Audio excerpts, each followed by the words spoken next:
Alright, Treasure Island. Now we all know the feeling of treasure when you just found a chest and you're like, yeah, treasure! We got the treasure! And when you flip it open, there's nothing inside. Someone's already taken it, but then you realize afterwards someone else is right here, has all the treasure ready, storing on that island. That's basically what Robert Louis Stevenson's book Treasure Island is a lot about.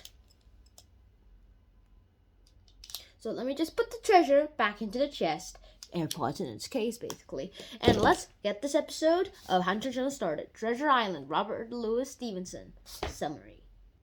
Now, what does this book actually imply us to do so? This book is about a young teenage boy, at least he's probably in his early teens, his age is not mentioned. There's this young teenage boy who actually talks about his life at an inn, at his father's inn, and a lot of other things that seem to happen towards him. His father dies of a stroke afterwards, and before that, he was hosting a pirate who, at least he claims to be a pirate, who has been staying there for a while and basically has this locked chest where he only has the key right here. And that's actually pretty impressive. And that man always seems to sing this song, 15 men on the dead man's chest. Yo ho ho and a bottle of rum. Drank that and the devil had done for the rest. Yo ho ho and a bottle of rum. And so what is the dead man's chest? Anyway, I'll explain that in my review episode. So now let's keep going with the summary. Eventually, some other pirates who actually kind of hate him, according to from what I see, there's basically lots and lots more things that seem to work out. And one more thing to mention here, there is too many people there, and eventually try to find a chest. It's opened because Jim and his mother already opened it and flew away. And one more thing, there is more to this than a lot of other stories can imply. Sure, this book is written for children, but there is lots of death and murder, and if there is this much lot of cutlery and this much sword mighty, then, well, you're doomed. These guys are chasing Jim and their mother, and they eventually get to a safe place where they are able to show what they find in the chest. There's only some money, which could be useful, but there's only one thing that was pretty important. A map. A map to a pirate captain called Flint, Captain Flint's treasure, which is what is exactly what we need right now. And we actually have the map in the book. Now, give me a second. Let me just find a map. Here you go. Here's the map. Basically, they find this map out in the open, and they use it to find Flint's treasure, which is, behold, matey, play we are right here at the X. X marks the spot, as they say.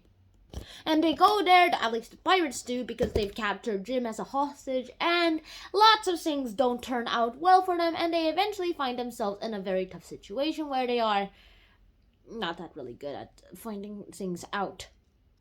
Well, they did find out one thing though. The treasure's already gone. Someone already took it up.